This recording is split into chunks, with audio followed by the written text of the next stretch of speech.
சென்னையில் நடைபெறவுள்ள கார் பந்தயம் குறித்து அமைச்சர் உதயநிதி ஸ்டாலின் அளித்த பேட்டியை தற்போது பார்க்கலாம். வருகின்ற 31ஆம் தேதி 1ஆம் தேதி சென்னையில் முதன்முறையாக நடக்கக்கூடிய இந்த F4 கார் பந்தயத்துக்கான ஒரு ஆய்வுக் கூட்டத்தை தலைமைச் செயலாளர் தலைமையில் அனைத்து அரசு உயரதிகாரிகளோடு GCC, காவல்துறை, தீயணைப்புத்துறை, இப்படி அனைத்து துறையினோடையும் சேர்ந்து ஆய்வுக் கூட்டம் நடத்தப்பட்டிருக்கு.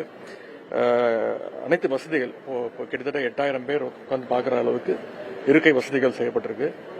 சனிக்கிழமை காலையில் ஒரு செஷன் பொதுமக்கள் இலவசமாக பார்க்கறதுக்காகவும் அதற்கான ஏற்பாடுகளும் செய்யப்பட்டிருக்கு. சனிக்கிழமை மதியத்துக்கு மேலே குவாலிஃபைங் ரேசஸ் ஆரம்பிக்கும். நைட் ரேஸ் கிட்டத்தட்ட ஒரு 10-10:30 மணி வரைக்கும் ரேஸ் நடக்கும். எந்த விதமான போக்குவரத்து இடையூறு இல்லாமல் அனைத்து வசதிகளும் தரமாக செய்யப்பட்டிருக்கு.